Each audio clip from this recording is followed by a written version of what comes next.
and breathe. Man United 2, Crystal Palace 1 at Selhurst Park. What a game.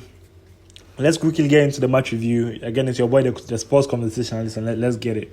So we look at the lineups first. For Crystal Palace, Henderson in goal, 3 back of Chris Richards, Maxence Lacroix, and Magui captain. For the 4 midfielders with two fullbacks basically, or wing backs, Tyrick Mitchell and Danny Munoz, and then Adam Watson and Daichi Kamada in the middle. Two attacking mids, that's Yerry Pino and Ismail Assar, more of like inverting 10s basically, and Mateta up top. Now for Man United, we have Lamens in goal, basically the same formation. Lamens in goal, Luke Shaw, Delete, and Euro at the back. Dallo of the left, Ahmad of the right this time, not like the last game, and Casemiro and Bruno in the double pivots. Mbeumo and Mount finally getting his full start, and then Zirkzee getting his second start of the season. No Cunha, no Zirkzee, no Cunha, no Sesko, sorry. So yes, we start the match off, and literally the first attack of the match, ball pops up to Casemiro in the box, and he can't convert, unfortunately. Dino gets a very, very good save and holds it up. And in my mind, I was like, cool. If that's how we are starting the game, then it's be a back and forth, more United, more Crystal Palace type thing. No. After that chance, Crystal Palace were on them. They were on Man United, and I think 5 or 6 minutes after that, the ball is hoisted from Dino to Mateta. Delete has the ball, it bobbles off Euro, and it falls into the path of Mateta. Mateta goes through on goal, but he misses the chance, scuffs the effort wide of the post, not of the post, but wide of the goal. Sorry, but even with all this, still Crystal Palace were on them throughout the first half. I think United, anytime they got the ball, they were being pressed intensely. You could tell it was an intention thing from Oliver Glasner, who has really gotten the most out of his personnel at Crystal Palace. They created a lot of chances. On the top of my head, I think ball fell to Ismail Assar, cut back to Kamada, but no power in the shot. But yes, in the middle of the first half, maybe around the 30th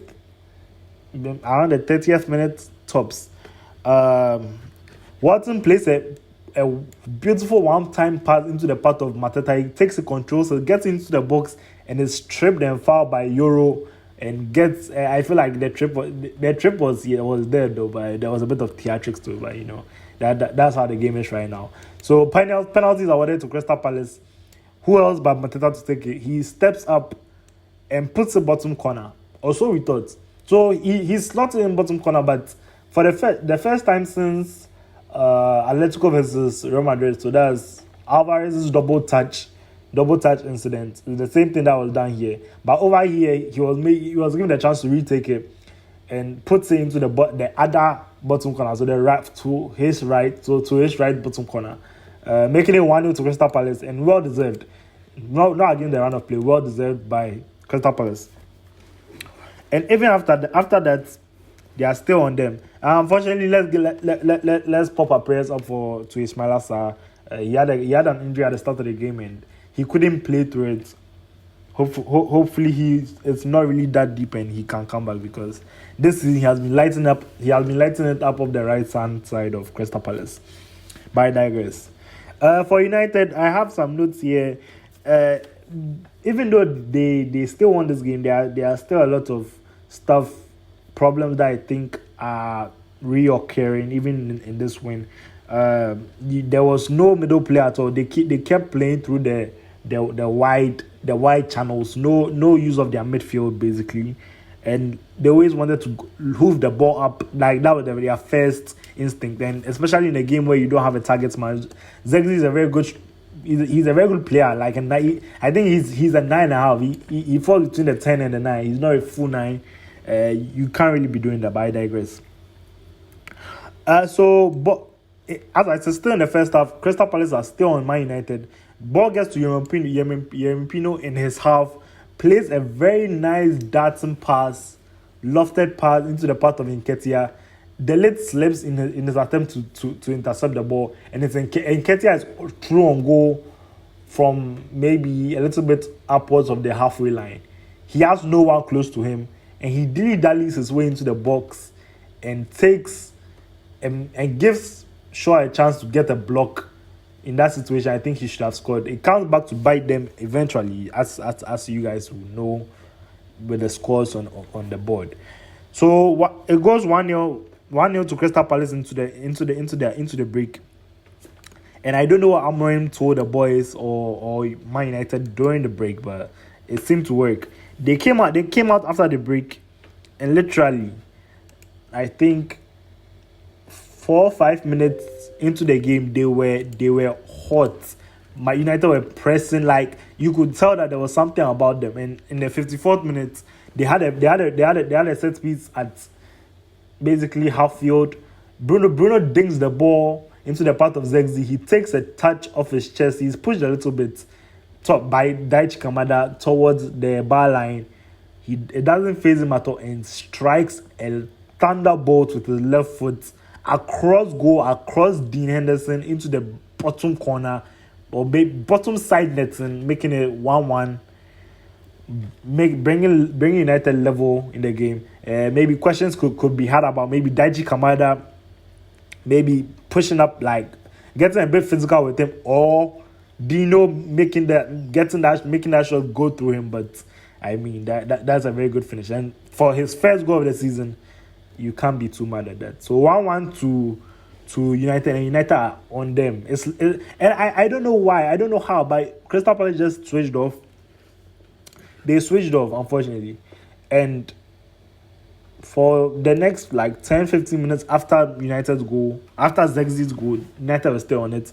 After maybe I think in the 62nd, 63rd minutes, they get a free kick off the edge of the ball, at the edge of the box. Of course, Bruno is on it, but the angle is a bit too tight, it's too tight onto the post. So he shifts. He literally catches the defense off guard, shifts it to Mount, who was also the legator on the free kick. And since they weren't prepared, the wall wasn't set. I think it was such a poor wall. The wall was constructed, but after it was just laid off to Mount, it just deconstructed. And if you're a goalkeeper, you can't really see anything before or after the wall until the ball passes its right channel. So Mount strikes the ball, a very good strike. Dino can't really do nothing about it. Bottom corner, Man United up 2-1 in the game. And they are still on it. And I have to give Amorim props. I genuinely do have to give Amorim props, because maybe we didn't expect this, or I didn't expect this. But whatever he said in his halftime speech, why can't he just say that at the start of the game? That's my only gripe with him. But again, a game is a game. Next chance United gets, Mbeumo gets the ball at the edge of the box. He puts, I think, was it Chris Richards? No, it wasn't Richard. It was, I think he puts Lacroix on his ass, shifts it onto his right foot, but plays it straight at Dean Henderson. Basically, that's what happened. That's how the game ended. I think Crystal Palace just switched off after getting that goal, thinking United would just lay down and let them play how they usually play. Good halftime talk by Amorim, and low-key, not even low-key. United, right? I think as it stands, United, people always lambast Arsenal for being a corner team and so on and so forth. United and Arsenal have the same amount of set-piece goals in the league. Let me repeat that. United and Arsenal have the same amount of set-piece goals in the league. Catch me with that argument, bro, please. So, yes, that's the end of the match review. Very good win by United. That pushes them to, I think, sit. Let me double check. That pushes them to sit from basically third to 15th is just a cluster F. It's a clusterfuck. So yeah, you know what it is. Catch you in the next game for that's Liverpool versus West Ham. Yeah, catch you in the next one. Peace.